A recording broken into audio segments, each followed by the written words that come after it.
tropeçamos, nós deixamos outras responsabilidades aparecerem no lugar, mas nós precisamos perseverar em tudo aquilo que nós estamos clamando e pedindo para o Senhor.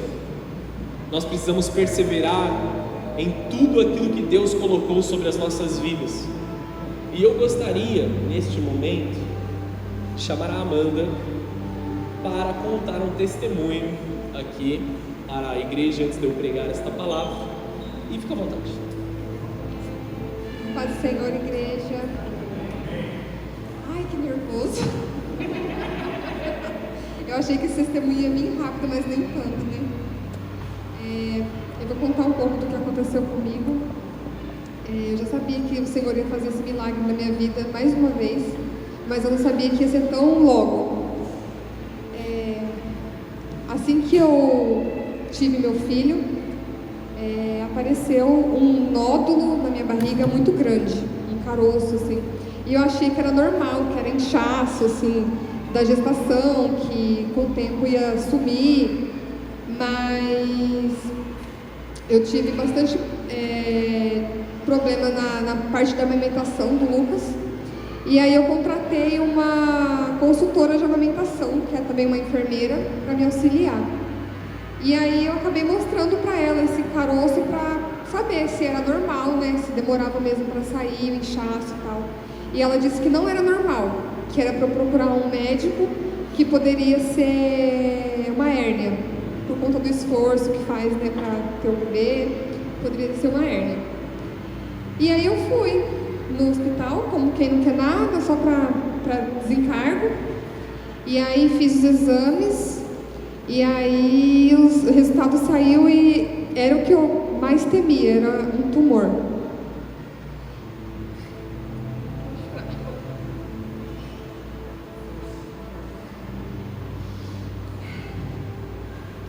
Mas eu sempre tive muita fé em Deus, mesmo com medo, porque eu tinha acabado de ganhar meu filho, e quando a gente recebe uma notícia dessa, a primeira coisa que a gente pensa é que a gente vai morrer.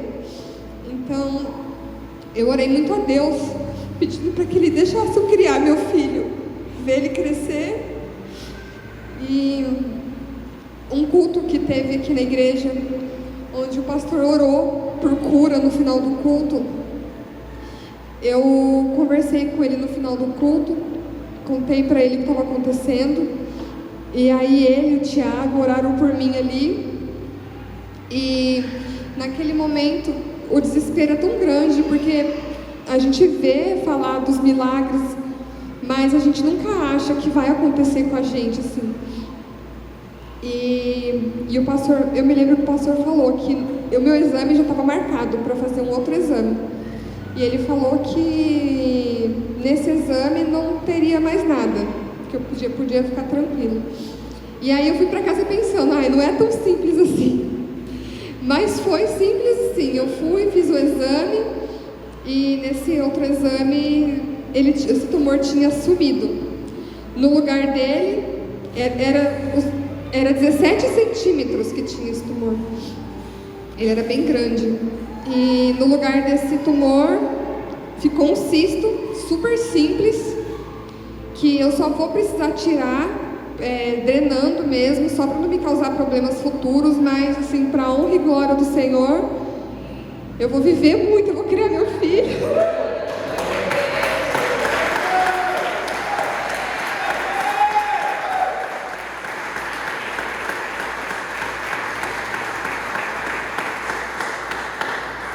Eu estou muito feliz e grata mesmo, sabe, por estar aqui hoje, compartilhando isso com vocês, que eu quis compartilhar mesmo para mostrar para vocês que pode acontecer com a gente também, que não é só coisas que a gente vê na TV ou na internet, que o Senhor é poderoso, que eu experimentei da glória dEle, do poder dEle, e eu creio que vocês também vão experimentar. E eu queria orar por vocês. Assim como o Senhor derramou sobre mim esse poder, eu quero também derramar isso sobre vocês, compartilhar isso para vocês, transferir mesmo de forma gloriosa para vocês. Eu não sei se tem alguém aqui que passa por algum problema de saúde, alguém que passa por algum problema mental, de ansiedade, depressão, ou qualquer que seja o problema, o Senhor é capaz, Ele é poderoso para tirar e para curar, amém? Vamos fechar nossos olhos. Senhor Jesus, Pai, eu quero primeiramente agradecer, Senhor, por tudo que o Senhor fez em minha vida, Jesus. Pela cura, Pai, por essa oportunidade de estar aqui, Senhor, no Teu altar, falando do Teu nome, Senhor. Agradecendo, Senhor, o Teu nome, o Teu poder, Papai. E eu quero pedir, Senhor, que assim como o Senhor derramou a cura, o milagre sobre a minha vida, que o Senhor derrame também sobre essa igreja, sobre cada um aqui, Senhor. Que o Senhor venha poderosamente com as Tuas mãos sobre a vida deles, Pai. Porque eu creio, Jesus. Eu creio, Senhor, no Teu poder. Eu creio que somente nós tocarmos na orla das Suas vestes, Senhor, nós seremos curados, Papai. Somente se nós tocarmos, nós seremos curados, Papai. Então que o Senhor possa se manifestar aqui essa noite, Jesus, para que nós possamos Te tocar, para que nós possamos Te sentir, sermos curados, Jesus. Amém, Senhor, em nome de Jesus. Amém, igreja. É isso. Obrigada.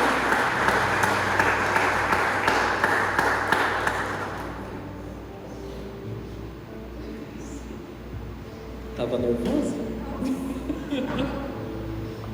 Eu falei para ela assim, conta o testemunho e já ora pela igreja, né?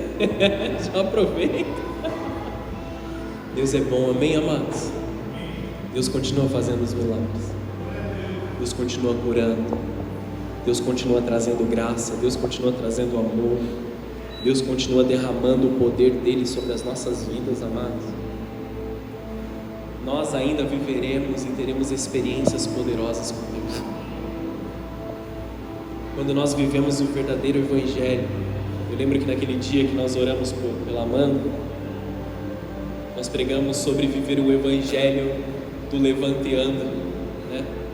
Não o evangelho de ficar na porta formosa, o evangelho de ficar esperando por alguma coisa, mas o evangelho de clamar por algo poderoso sendo derramado. Isso há de ser derramado sobre cada um de nós. Existe uma transferência de unção que vem sobre as nossas vidas, algo poderoso para nós vivermos o milagre de Deus, amém? Quem crê? Em nome de Jesus. Eu esqueci de comentar algo nos recados, e aí vou falar agora. Se você gostaria de se batizar, se você não é batizado e você gostaria de se batizar, fala comigo no final do culto, tá bom? Acabou o culto aqui, vem aqui na frente, vou falar com você 2 minutos, a gente se programa e faz uma reuniãozinha pra gente fazer um discipulado de batismo, pode ser? Amém? A minha intenção, e eu creio que tem algumas pessoas aí que querem se batizar, ainda que haja um apenas, a gente vai fazer, é de fazer um batismo no domingo que vem, amém? Quem crê aí, quem pode gerar fé para esse momento em nome de Jesus. Eu sei que algumas pessoas querem, amém? Então a gente vai fazer esse negócio acontecer no domingo que vem, em nome de Jesus, amém? Glória a Deus, glória a Deus. Vamos fazer mais uma oração para nós entrarmos na palavra de hoje? Feche os teus olhos aí, abaixa a sua cabeça. Senhor Jesus, nós somos gratos pela Tua presença e pelo Teu amor. Nós somos gratos pela Tua vida em nós, Senhor. E assim como o testemunho que a Amanda compartilhou aqui agora, Deus, que algo extremamente complexo e assustador na Tua presença se tornou uma pequena cicatriz, um pequeno ponto para demonstrar e nos lembrar da Tua glória nas nossas vidas. Nós declaramos sobre cada um daqueles que estão aqui nessa casa que haverão de receber glória sobre glória, que haverão de ser tocados na Tua presença, de ser transformados pelo Teu Evangelho e o Teu Evangelho verdadeiro, Senhor. Nesta noite nós queremos rejeitar, Deus, toda palavra, Senhor, que não é a Tua palavra. Nós rejeitamos todo o espírito que não é o Teu espírito. Nós rejeitamos, Senhor Jesus, todo o agir e mover das trevas, e nós te pedimos pelo teu agir e pelo teu mover nas nossas vidas, que em nome de Jesus os céus sejam derramados sobre a tua igreja nessa noite de forma poderosa, Senhor, em nome de Jesus, amém e amém. Você pode aplaudir o Senhor onde você está? Deus é bom, Deus é bom. O tema da mensagem de hoje, baseado no livro de Atos, capítulo 9, se você quiser abrir aí a sua Bíblia em Atos, capítulo 9. O tema da mensagem de hoje é: sou Jesus, a quem você persegue. Eu vou ler o texto para que você entenda o título, caso você não tenha entendido. Nós vamos ler o capítulo 9 de Atos, do versículo 1 até o versículo 22, e eu vou fazendo umas pausas aqui, para você entrar junto comigo nessa revelação. Então abra aí comigo já, para a gente já começar. Isso aqui conta da conversão do apóstolo Paulo. Naquela época, ele ainda era conhecido como Saulo. O nome Saulo, do hebraico, Shaul, ou Saul, significa exaltado, aquele que é grande, o maioral, o exaltado, o poderoso, Saul, o Saulo. E nós vemos uma conversão poderosa na vida desse homem, que você provavelmente sabe, que escreveu a maior parte do Novo Testamento, fez diversas obras missionárias, foi um homem comissionado por Deus, se tornou apóstolo, fez muitas curas, muitos milagres, pregou o evangelho para muitas vidas, estabeleceu muitas igrejas.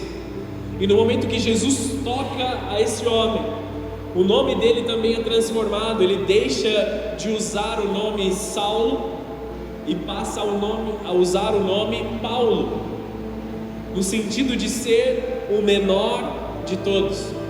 Em muitas das cartas de Paulo você consegue ler assim: eu, Paulo, o menor dos apóstolos. Então aquele que era exaltado se tornou humilde, aquele que era o maioral, ele se torna o pior dos pecadores, segundo as palavras dele, reconhecendo a sua pequenez e dizendo: na minha fraqueza é que Deus se faz forte. Amém, amados? Talvez muitos de nós tenhamos entrado aqui na igreja como Saulo, orgulhosos, exaltados, cheios de pompa, ou achando que nós temos. E nós sairemos daqui como Paulo, como o menor dos apóstolos, como o menor dos discípulos, como o menor dos cristãos, carregando em nossos ombros a graça, a misericórdia e o amor de Jesus. Quem pode dizer amém para isso? Abra seu coração para a mensagem dessa noite. Vamos lá comigo. Atos 9, versículo 1. Enquanto isso, Saulo, motivado pela ânsia de matar os discípulos do Senhor, olha o trabalho dele, procurou o sumo sacerdote, pediu cartas para as sinagogas em Damasco, solicitando que cooperassem com a prisão de todos os seguidores do caminho. Naquela época eles não eram chamados cristãos, eles eram os seguidores do caminho, homens e mulheres que ali encontrasse para levá-lo como prisioneiros a Jerusalém. Quando se aproximou de Damasco, de repente uma luz do céu brilhou ao seu redor. Ele caiu no chão e ouviu uma voz lhe dizer: Saulo, Saulo, por que você me persegue? Quem és tu, Senhor? Perguntou Saulo. E a voz respondeu: eu sou Jesus, a quem você persegue. Agora levante-se e entre na cidade, aonde lhe dirão o que fazer. Os homens que estavam com Saulo ficaram calados de espanto, pois ouviram uma voz, mas não viram ninguém. Saulo levantou-se do chão, mas ao abrir os olhos estava cego. Então o conduziram pela mão até Damasco. Lá ele permaneceu cego por 3 dias e não comeu nem bebeu coisa alguma. Havia em Damasco um discípulo chamado Ananias, não é o mesmo Ananias, marido de Safira. O Senhor chamou numa visão e disse: Ananias. Sim, Senhor, respondeu ele. o Senhor disse: vá até a rua direita, a casa de Judas. Ao chegar, pergunte por um homem de Tarso chamado Saulo. Ele está orando neste momento. Uma pausa aqui rápida. Você lembra, isso aqui só para a gente contextualizar toda a situação, amém? Você lembra que houve um homem que traiu a Jesus? O nome dele era Judas, amém? Esse homem era um dos 12 apóstolos. Depois da morte de Judas ele morreu enforcado, ele tirou a sua própria vida. Eles levantaram um homem chamado Matias para suprir essa necessidade de ser um dos 12 apóstolos.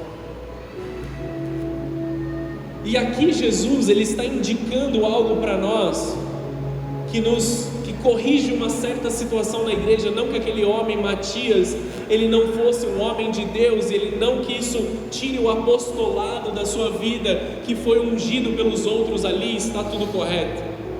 Mas Deus tinha que levantar um homem ali, que faria grandes obras na sua presença. Então aquele homem, por coincidência ou por jesuscidência, estava na casa de um homem chamado Judas, na rua direita. Jesus estava endireitando as coisas que o 12º apóstolo fez de forma errada, para que ele completasse a sua obra. Você consegue entender algo aqui por trás da palavra de Deus? E Deus estava levantando um homem para caminhar em autoridade. Esse Saulo perseguia Jesus. Esse Saulo queria matar os cristãos, e você vê que ele estava na missão aqui, encomendado pelo sumo sacerdote de assassinar diversos cristãos. Ele estava seguindo o mesmo caminho ali que Judas Iscariotes havia feito lá atrás também, perseguindo Jesus, vendendo Jesus, desejando a morte de Jesus pela sua própria cobiça. Saulo estava agindo dessa forma. Um homem de cobiça, um homem orgulhoso, ele desejava matar os cristãos. Ele havia sido ofendido no seu espírito pelo testemunho do diácono Estevão. Em Atos 7, estou contextualizando aqui, não dá tempo da gente dar todos os detalhes. Ele havia sido constrangido pelo testemunho de Estevão, que morreu por Cristo, que preferiu ser apedrejado do que estar certo, que na verdade ele estava certo, mas para os homens ele estava sendo considerado como um pecador, como alguém que estava blasfemando contra Deus. Ele foi fiel até a morte, dizendo as mesmas palavras de Jesus: Pai, perdoa-lhes porque não sabem o que fazem. Amém? Ali no coração de Saulo foi plantada uma semente, e ele não recebeu essa semente da melhor forma. Quando o evangelho foi pregado para Saulo, o evangelho para Saulo se tornou um escândalo, uma ofensa da sua forma de viver, como muitos nos dias de hoje têm visto o evangelho como uma ofensa da forma de viver. Recentemente eu tive uma conversa com uma pessoa e eu disse assim: eu sou cristão, e a resposta foi: então quer dizer que você é homofóbico, misógino e tantas outras palavras. Eu falei: calma aí, cara, no que eu te ataquei em dizer que eu creio em Cristo? O seu formato de viver me ofende. Eu falei: como? Se você usou as palavras de ofensa e não eu estava falando de mim e você decidiu me ofender. Está entendendo? Esse é o mundo que nós vivemos hoje. Também era o mundo da época de Saulo. Saulo estava agindo dessa forma. Saulo estava perseguindo a Jesus e perseguindo os filhos de Jesus. Eu sou Jesus a quem você persegue. Essas foram as palavras que Saulo ouviu. No meio do caminho, ele estava com a intenção errada.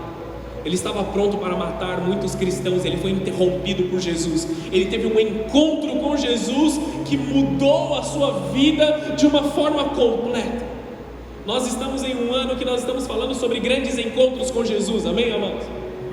Certos encontros com Jesus que nós vamos viver, eles vão transformar completamente a nossa vida. Eles vão transformar completamente a nossa forma de pensar, arrancando de dentro da nossa mentalidade sofismas e crenças que não nos servem de nada e vão nos levar a viver o perfeito amor de Jesus. Só que nós precisamos estar disponíveis para viver isso. Todos nós queremos viver um encontro com Jesus que traz cura, que traz libertação, que traz a bênção. Mas, amados, nós precisamos entender que o Evangelho verdadeiro, ele vai causar uma transformação dentro de nós, para que depois seja através de nós. Posso contar uma coisa engraçada que aconteceu ontem? Eu estou vendo que está todo mundo meio assim. Nem tudo, amados, na nossa vida são demônios. Amém? Nem tudo é demônio. E nós, por acharmos que nós conhecemos mais a Cristo do que as outras coisas, nós tendemos a endemonizar as coisas. Ontem, no culto da unidade, nós estávamos aqui e aí começou a vir um barulho no microfone. Um barulho muito parecido com... mais ou menos isso. Quem estava aqui ouviu? E aí a primeira reação foi: vamos ver se tem alguma coisa no som acontecendo. Ah não, não tem nada no som, aqui na mesa de som está tudo certo. Então a minha segunda reação foi: vamos orar. Senhor Jesus, repreenda todo mal e tudo mais. A gente fez aquela oração ali rapidamente. Aí acabou a bateria do microfone e tudo mais, e tudo bem. E aí nós descobrimos que o demônio que nós estávamos tentando encontrar era o ventilador, que estava soprando no microfone aqui ao lado. E ele passava e soprava, passava e soprava. Muitas vezes, amados, nós estamos tentando encontrar um demônio no meio das situações que nós mesmos preparamos para a situação. E eu quero falar sobre escolhas. Tem escolhas que você teve no passado e que refletem no seu futuro. Em algumas semanas atrás, ou alguns dias atrás, alguém decidiu colocar o ventilador ali naquele lugar, e nós não sabíamos o efeito que geraria no outro momento que nós estaríamos. Você entende como uma situação simples e pequena pode nos assustar em momentos que nós não estamos ligados? Tá bom que foi rápido, passou rápido e tudo mais, estou maximizando a situação, mas isso pode acontecer muito forte na sua vida. Você se assusta, você entende que são obras de demônio, você entende que são ataques das trevas sobre a tua vida, mas é uma coisa tão simples e tão pequena que você poderia simplesmente mudar desligando um ventilador. Estão aqui ou não estão aqui? Muitos dos sofismas que estão na nossa mente não servem de nada no momento que nós precisamos. O mundo e a cultura do mundo, aquela cultura woke, todas as coisas que nós vemos lá fora, é uma cultura que fala muito de amor, tem um discurso de amor, de respeito ao próximo, mas eu respeito o próximo contanto que o próximo concorde comigo. Que tipo de amor é esse? Se você não concorda comigo, você é misógino. Defina misógino para mim. Não sei o que é isso, mas você é. Nós vemos várias e várias situações como essa. Só um exemplo, amém, amados? Coisa que aconteceu comigo. Nós precisamos aprender a amar como Jesus nos amou. Um amor sacrificial. Um amor que abre mão de nós mesmos. Um amor em que nós entendemos quem é o nosso Deus e nós deixamos o nosso estômago, a nossa própria vontade de lado e nós seguimos aquilo que Deus deseja para nós. O amor de Cristo, ele é amor mesmo que nós não conheçamos as pessoas que são objeto do nosso amor. Mas você nem me conhece, por que você quer me ajudar? Talvez você tenha segundas intenções comigo. Não, eu só estou tentando te ajudar porque você é um ser humano, é uma pessoa, e eu gostaria de te ajudar porque eu te amo. Como assim você me ama? O mundo fez as pessoas crerem que amor necessariamente é uma força sexual. Mas o amor, ele contém isso em parte do amor dentro de um casamento. O amor é muito maior do que todas as outras coisas. Paulo faz uma definição de amor maravilhosa em 1 Coríntios 13. Jesus demonstrou o amor, ainda que nós não consigamos ler na palavra de Deus, eu amo você, palavras ditas por Jesus, tudo o que ele fez, cada suspiro dele, enquanto ele esteve na terra, e ele continua fazendo agora, sentado à destra de Deus Pai, foi em amor para conosco. Um amor que se entregou, que abriu mão da sua vontade, que chorou, que se entristeceu, que se doeu em todas as coisas para se entregar por nós. E nós precisamos aprender que esse amor é aquilo que nós precisamos viver. Que graça há, amados, se nós amamos aqueles que nos amam, se nós respeitamos aqueles que nos respeitam. Voltando para o texto, para não me perder aqui, porque eu já saí do esboço faz tempo. Quando Jesus para Saulo no meio do caminho, ele não manda um raio, ele não fumega Paulo. Ele poderia ter feito isso, amém? Ele não faz fogo descer dos céus e acaba com a vida de Saulo. Ele demonstra a sua glória, demonstra o seu poder e diz: Saulo, calma aí, quem é você? Eu sou Jesus, aquele que você persegue. O amor de Jesus ainda assim foi sacrificial. O amor de Jesus ainda assim sobreveio sobre as ameaças de morte que Paulo respirava ao redor da vida dele. Numa cultura destruída, babilônica e carnal, amados, nós precisamos continuar amando como Jesus nos amou. Continuar abrindo mão de nós mesmos, do que nós queremos, do que nós desejamos, para que Cristo seja formado no nosso irmão. Quem está aqui diz amém. Versículo 12, vamos continuar lendo aqui, a gente ia até o 22. Deixa eu tomar um gole de água, porque eu falei demais.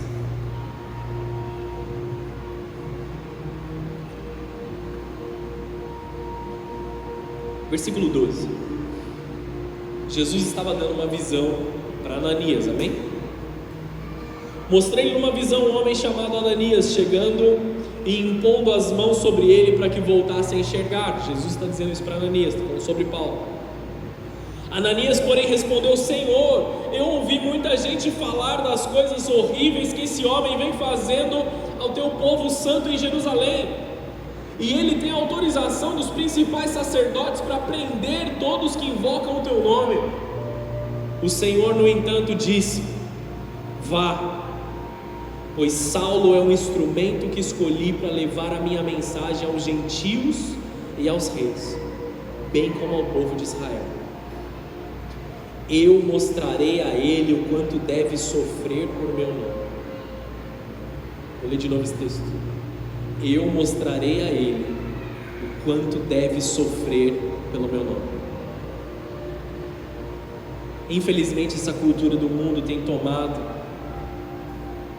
a igreja brasileira, eu falo da igreja sem a placa específica, em que o evangelho tem sido um evangelho muito mais para nos tornar confortáveis com nós mesmos, e que não combate a situação de Jesus ser Senhor, mas nega o senhorio de Cristo. E o evangelho se torna açucarado para alguns. Tem muitas pessoas fazendo errado, então nós precisamos trazer o evangelho de uma forma mais aceitável para as pessoas. Nós temos que trazer o evangelho mais agradável para as pessoas, é o que se diz lá fora. Com todo respeito, amados, a minha função como pastor não é tornar o evangelho agradável para as pessoas, mas popular o céu. Pregar o verdadeiro evangelho e permitir que o Espírito Santo faça o trabalho dele, que é convencer o homem.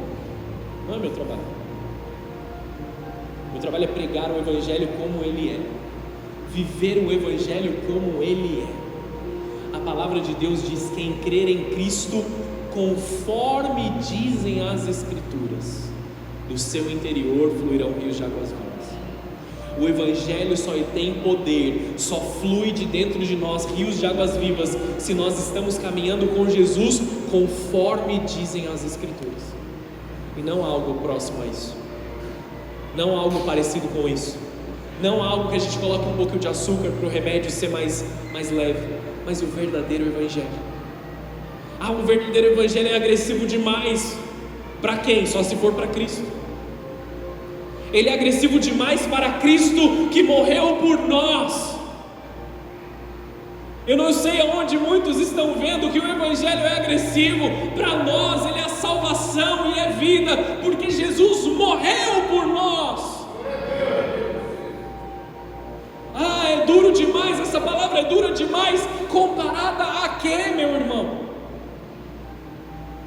Comparada a quê que você diz que a palavra é dura demais? Que o arrependei-vos e crê no Evangelho é duro demais? Se for comparado aos ursinhos carinhosos, com certeza. Mas se você for comparar com a cruz de Cristo, amado, se você for comparar o pedido de Jesus, que nós nos acheguemos a Ele e deixemos as nossas vidas para trás, é leve demais.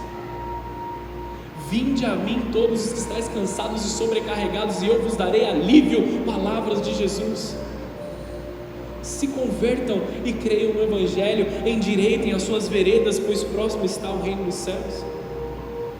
Tudo aquilo que Jesus pede para que a gente faça acompanha de uma graça e um poder dos céus para que nós possamos fazer. Não há nada que está escrito na palavra de Deus, um mandamento, um conselho, um princípio que Deus não nos capacite a executar, porque Jesus tem a intenção que sejamos salvos. Então se levanta um questionamento sobre a nossa conversão. Essa foi a questão aqui levantada quanto a Saulo. Jesus, está todo mundo falando mal desse tal de Saulo. Está todo mundo falando que ele vai entrar aqui na igreja, ele vai matar todo mundo, a gente está com medo desse Saulo. Eu escolhi ele para sofrer pelo Evangelho, não para matar os meus filhos. Confie na obra do Senhor quando Ele te disser algo. Jesus te chamou para pregar para alguém difícil, como chamou para Ananias.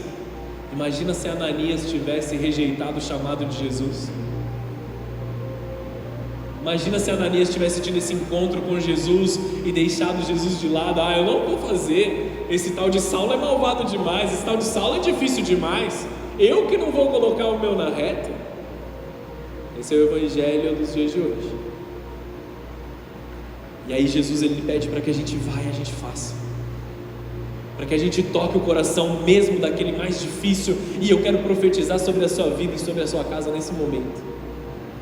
Abre a sua boca na presença daqueles que são difíceis, porque eles são vasos escolhidos para pregar o Evangelho de Deus. Só faz a sua parte, só abre a boca e fala do Evangelho, porque Deus está te dando graça e favor para que os teus familiares se convertam nesse tempo, nessa estação. Você falou amém? Está registrado, amém, queridos? Abra a sua boca e faça a sua parte, o Espírito Santo estará fazendo a dele, e você pode ter certeza disso. Deixa eu só achar aqui porque eu me perdi. Vamos lá. Versículo 18. Não, desculpa. Versículo 17. Ananias foi e encontrou a Saulo. Ao impor as mãos sobre ele, disse: Irmão Saulo. Não Saulo, seu sacano. Irmão Saulo, eu te vejo como igual, eu te vejo como parte da minha família, eu te vejo como filho de Deus. Está vendo aqui a identidade? Irmão Saulo. Perdi de novo. Irmão Saulo, o Senhor Jesus lhe apareceu no caminho para cá e me enviou para que você volte a enxergar e fique cheio do Espírito Santo. Houve uma transferência de unção naquele momento. No mesmo instante, na mesma hora, Algo semelhante a escamas caiu dos olhos de Saulo e a sua visão foi restaurada. Então ele se levantou e foi batizado. Na mesma hora, a convicção de fé tomou conta da vida de Saulo, a ponto de ele ser batizado, a ponto de ele ser transformado. Muitos de nós, amados, protelamos essa situação, deixamos as coisas de lado, deixamos os momentos passarem, porque a nossa convicção de fé não está bem estabelecida em Cristo. Nós amamos a Jesus, mas nós amamos demais o mundo ainda. No mesmo instante que ele recebeu um toque de Jesus, ele decidiu se entregar por completo. Esse é o problema com o Evangelho nos dias de hoje. Muitas pessoas ficam esperando para entregarem as suas vidas a Jesus. E eu não estou dizendo somente sobre o batismo, mas eu estou dizendo sobre tomar uma atitude de transformação. Do momento que eu propus o meu coração a estar na igreja, eu permaneci na igreja, amados. Eu não era perfeito no momento que Jesus me tocou. Eu passei por diversas libertações, diversas mudanças. Eu tive que mudar hábitos, eu tive que mudar lugares, pessoas em que eu caminhava. E Deus foi me transformando ao longo do tempo. Eu sofri sim dores dentro da igreja. Fui magoado, fui machucado. Pessoas que comeram na mesa junto comigo me machucaram no passado. E na verdade todo o tempo que eu caminhei em Cristo, desde o começo da caminhada. Mas o meu compromisso não era com a igreja, com a noiva simplesmente, mas em primeiro lugar com o noivo. E por isso eu permaneci e colho os frutos de permanência.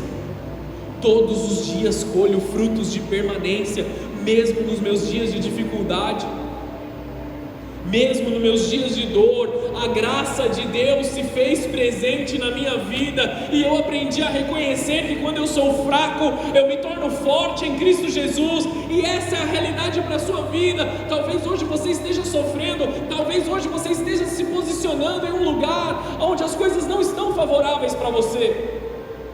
Mas eu preciso te dizer que o Evangelho nem sempre é sobre as coisas estarem 100% favoráveis a você, mas Jesus tratando o seu coração e te direcionando para a boa, perfeita e agradável vontade dele.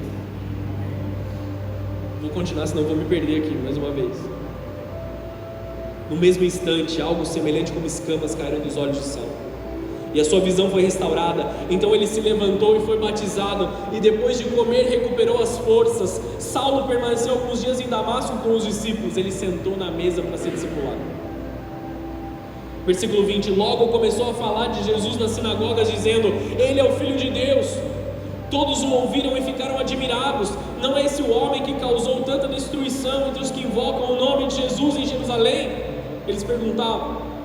E não veio aqui para levá-los como prisioneiros aos principais sacerdotes? A pregação de Saulo tornou-se cada vez mais poderosa, pois ele deixava os judeus de Damasco perplexos, provando que Jesus é o Cristo. Amados, não foi porque ele passou a frequentar a igreja que ele se converteu. A sua conversão foi mostrada com obras, com frutos. A pregação dele se tornava cada dia mais poderosa. Muitos viam-se, eu imagino, estava rolando culto lá, e Pedro estava pregando, o João estava pregando, e aí entrava Saulo, e todo mundo olhava torto para ele. Olha as roupas que ele está usando, olha o jeito que ele fala, olha as formas com que ele se movimenta. Mas todos os dias ele permitia que a pregação nele, na vida dele, fosse mais poderosa. Todos os dias ele permitia que os frutos sobressaíssem aos julgamentos. Jesus, ele quer ver de nós frutos. Jesus quer ver em nós uma conversão genuína. Não existe uma ferramenta, amados, que eu possa chegar perto de você aqui e medir a sua intimidade com Deus ou o quanto você se converteu. Isso é visto com o tempo. Isso é visto com as decisões, com a continuidade, com aquilo que você abre mão de você mesmo. Dificilmente nós conheceremos as pessoas nos primeiros meses de relacionamento, sequer os primeiros anos. mas nós precisamos observar em nós que haja uma conversão genuína, uma conversão verdadeira. Qual a diferença entre sofismas e uma convicção de fé? Sofismas são crenças que nós temos, coisas que nós criamos na nossa mente, que não necessariamente nos levam a ter uma vida boa, mas são coisas que nós cremos, ou nós achamos que é uma verdade. Muitos dos sofismas que nós carregamos diariamente não nos servem de nada.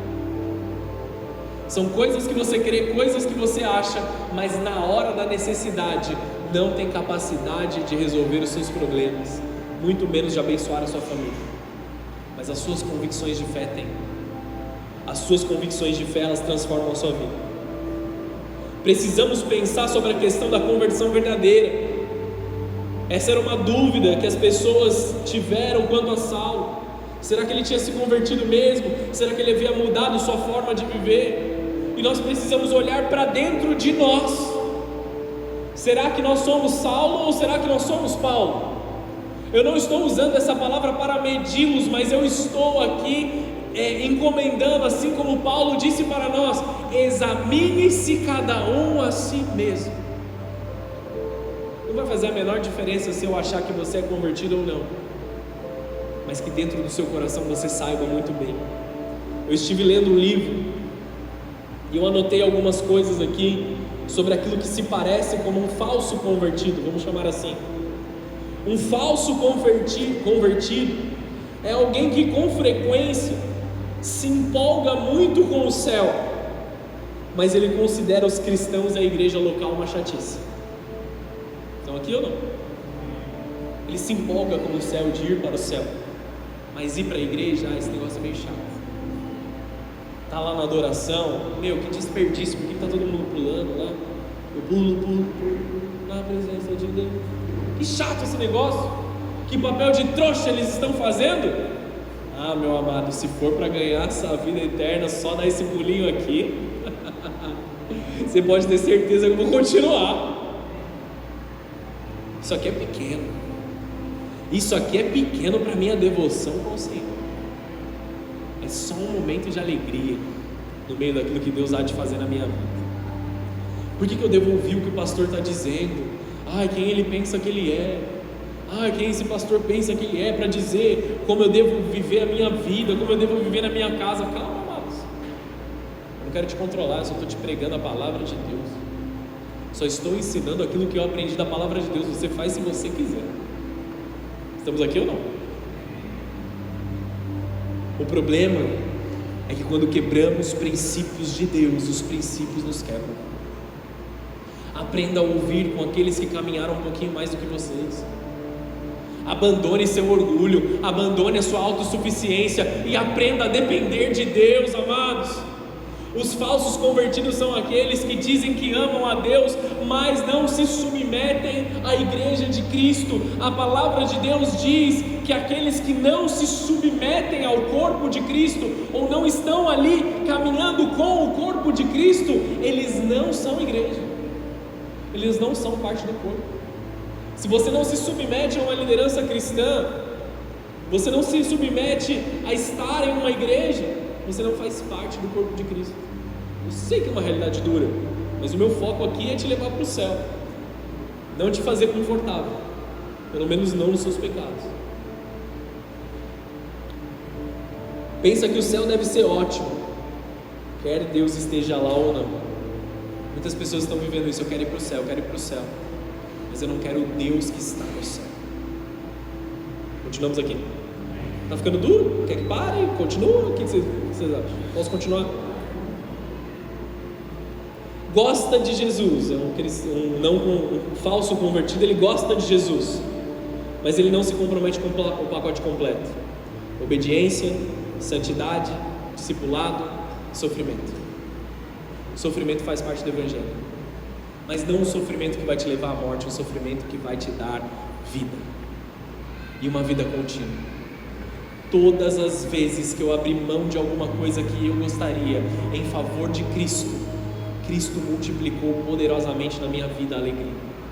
Cristo multiplicou poderosamente sobre a minha vida todo tipo de necessidade que eu tive.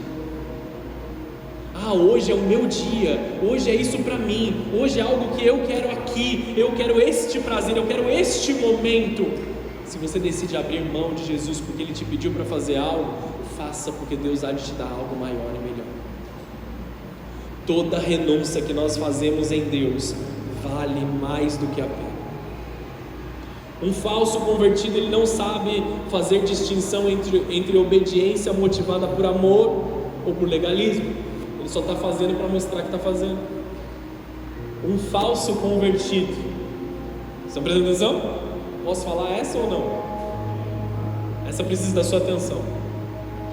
Um falso convertido se importa mais com os pecados dos outros do que com os seus próprios.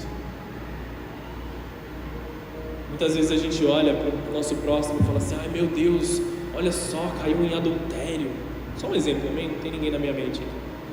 Olha só o que fez, está chapando um pouco lá. Mas e os meus pecados?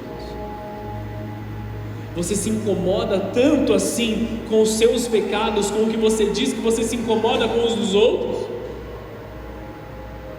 Cuidado para que não seja mais a fofoca do que realmente uma vontade de ajudar o teu próximo.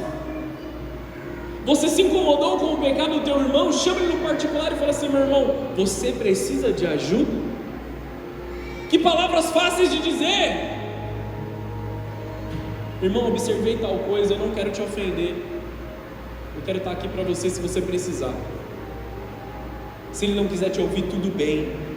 Vai ter uma hora que Deus vai tocar o coração dele e ele vai voltar. Vai te dizer: agora você não pode me dar aquela ajuda lá que eu precisava? E ai de você se falar: eu te avisei. Boquinha de siri. Não, vamos lá, irmão, te ajudo. O Evangelho é muito mais sobre nós tratarmos a nossa vida, mudarmos a nossa caminhada, do que fazermos coisas que nos fazem sentir bem.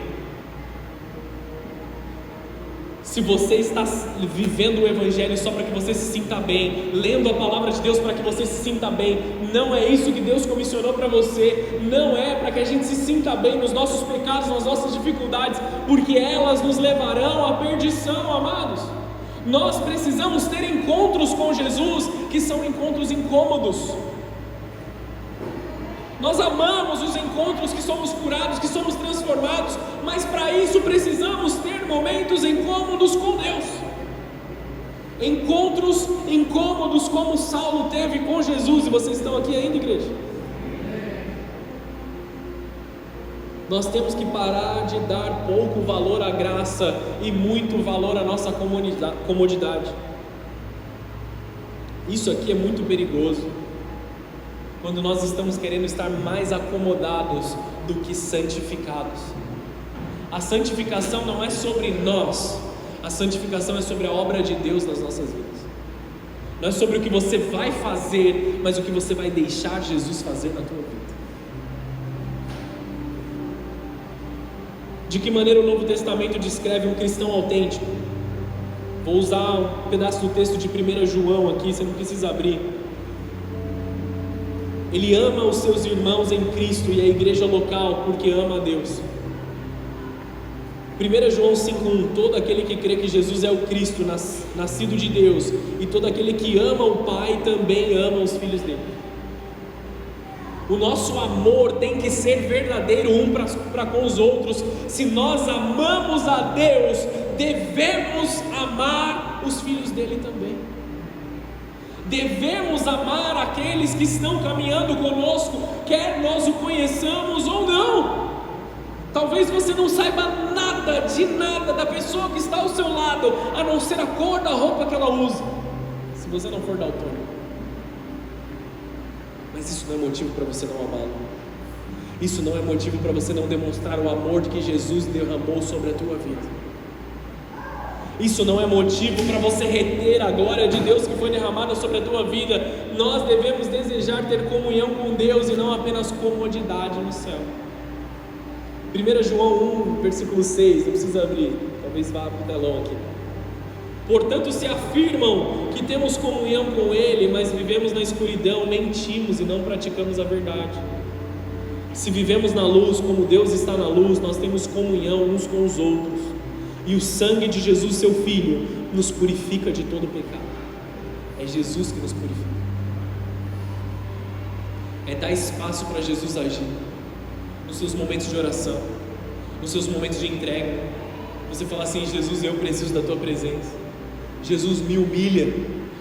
Jesus, tira o meu orgulho, tira a minha própria vontade. Senhor, eu pequei mais uma vez nesse erro. Senhor, eu caí mais uma vez aqui. Eu desejei o que eu não deveria desejar. Tira isso dentro de mim. É Jesus que nos santifica, amém, igreja? Entenda que seguir a Cristo significa discipular e ser discipulado. Nós precisamos obedecer a Deus por amor a quem Ele é. 1 João 5,2. Para mais um lá. Sabemos que amamos os filhos de Deus se amamos a Deus e obedecemos os seus mandamentos. Amar a Deus significa obedecer os seus mandamentos, e os seus mandamentos não são difíceis. Palavra do Senhor, amém, queridos? Anseie confessar os seus pecados e abandoná-los. Nós precisamos dar grande valor à graça e pouco valor aos nossos desejos. Nós precisamos ansiar mais por aquilo que o Senhor tem para derramar sobre nós. João 1,7, mais uma que a gente vai ler até o 10, eu já explico um pouco mais. Mas se vivemos na luz, como Deus está na luz, nós temos comunhão uns com os outros. E o sangue de Jesus, seu Filho, nos purifica de todo pecado. Se afirmamos que não temos pecado, enganamos a nós mesmos e não vivemos na verdade. Mas se confessamos os nossos pecados, Ele é fiel e justo para perdoar os nossos pecados e nos purificar de toda injustiça. Se afirmamos que não pecamos, chamamos Deus de mentiroso e mostramos que não há em nós lugar para a sua palavra. Tornar-se cristão significa assumir uma vida de arrependimento, de acordo com Jesus, tomar a sua cruz e segui-lo.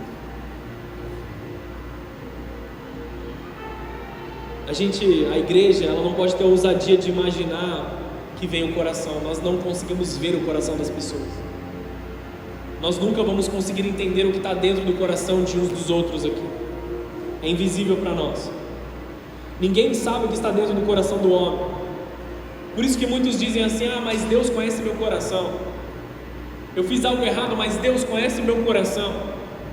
Quantas vezes essa frase não foi usada em momentos de ministração, em momentos que eu estive ali tentando ajudar alguém após um pecado ser cometido?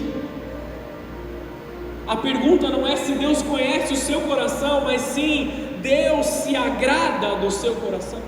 Conhecer, Ele conhece, amados, isso é um fato. Mas Deus está se agradando do seu coração. Jesus declarou repetidamente que somos capazes de fazer avaliações com base na vida externa, ou seja, Jesus disse: pelos frutos os conhecereis. Como estão os seus frutos?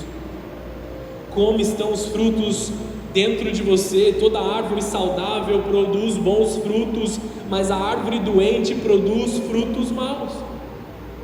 Nós conseguimos saber que tipo de árvore é pelos frutos que saem. Nós conseguimos saber e discernir se é uma maçã ou se é uma laranja, mas não como estão as raízes, como está o interior da árvore. Amém?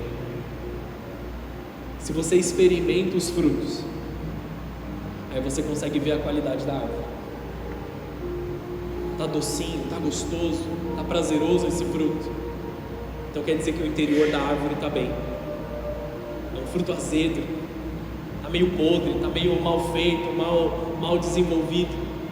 Quer dizer que o interior está podre também. O que nos contamina não é o que nós comemos, mas aquilo que sai da nossa boca. Mateus 7,16. Para vocês não falarem que eu só usei o texto de Atos, vamos usar outros textos aqui.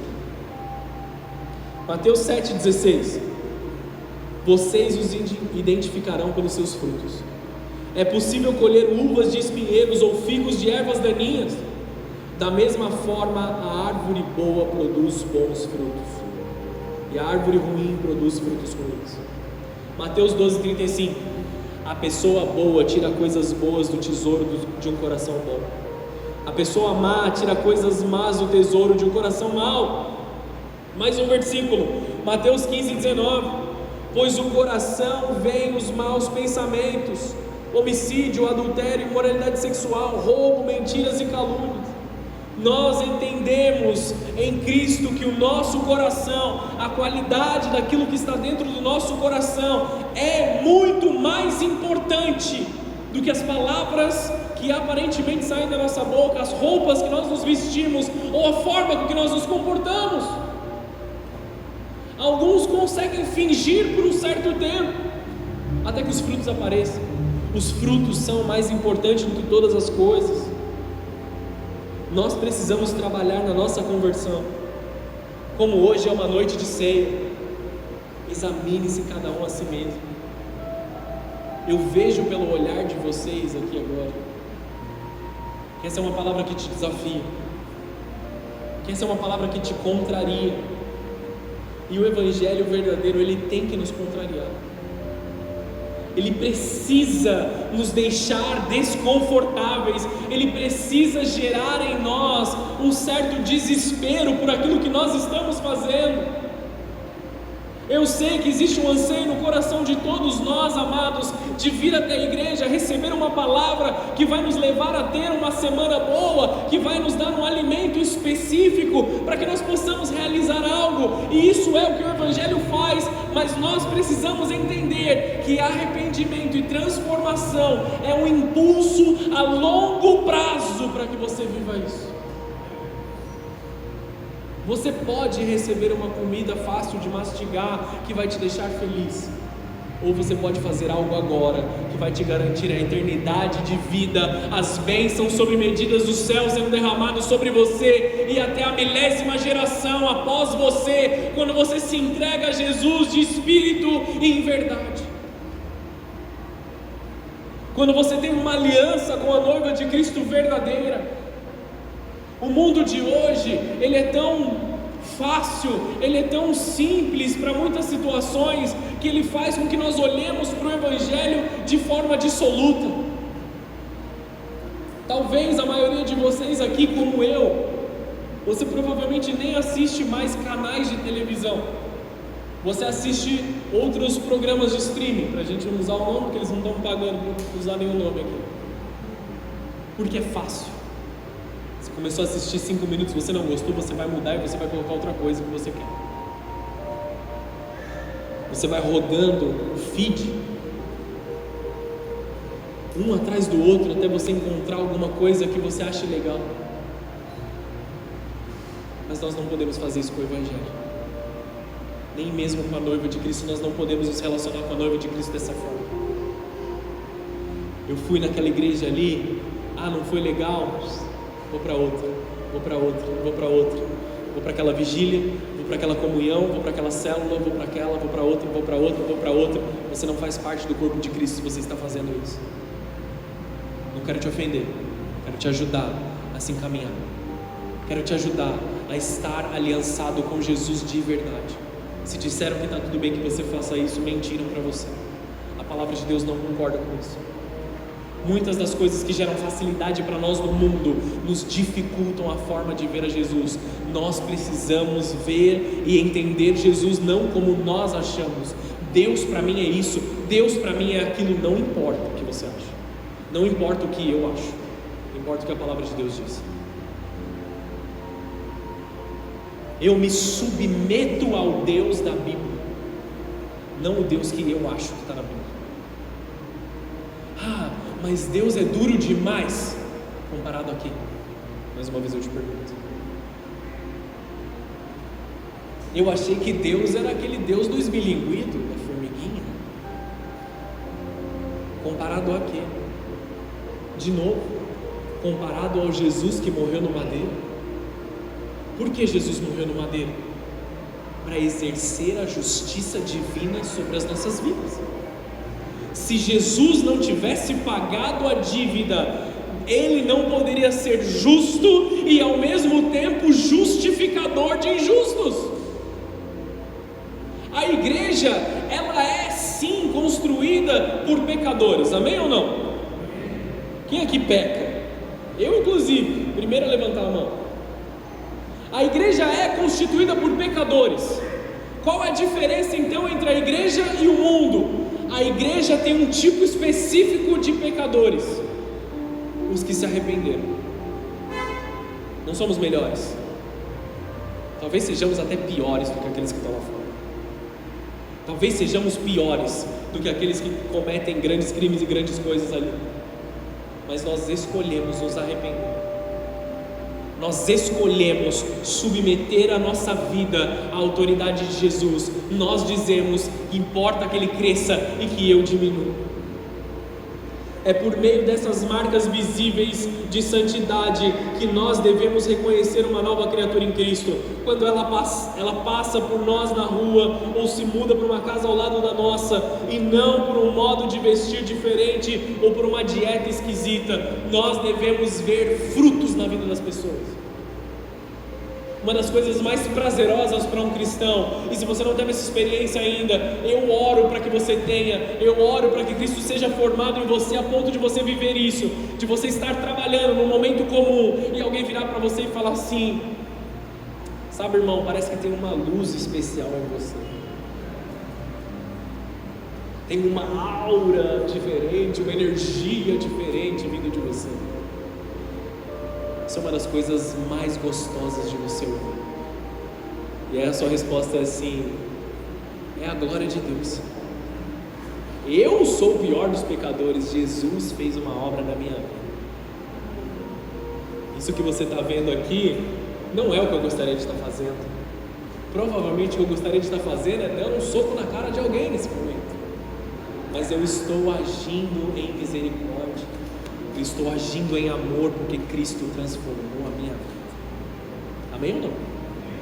Esse é o tipo de evangelho que tem poder de restauração. Esse é o tipo de evangelho que tem poder de mudança. Esse é o tipo de evangelho verdadeiro, que não somente faz as pessoas se sentirem bem, se sentirem confortáveis, mas na verdade inicia-se com desconforto para que eles sejam salvos e a sua família toda.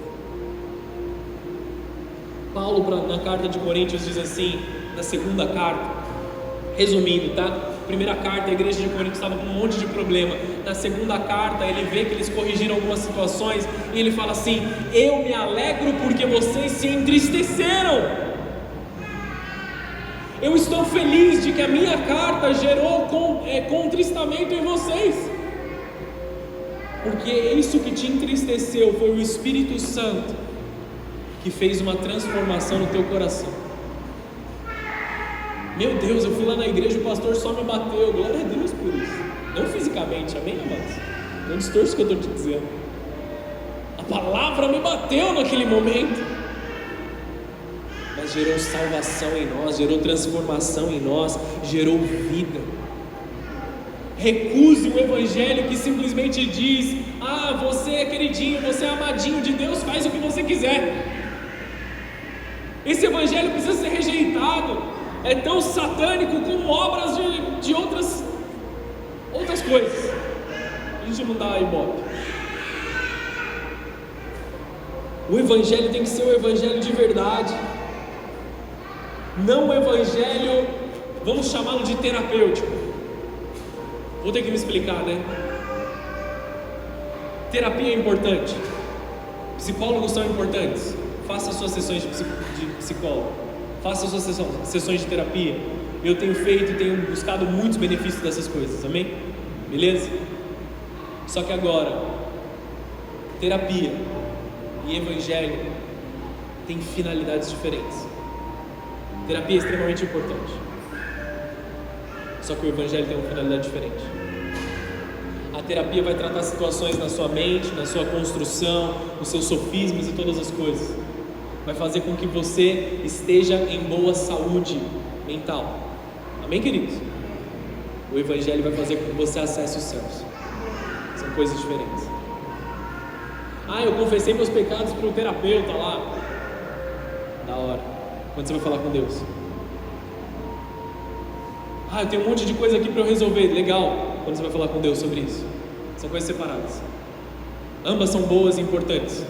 O evangelho sendo mais importante, amém? Não mudamos isso. Tire os benefícios disso. Mas nós não podemos ter um evangelho terapêutico dentro da igreja.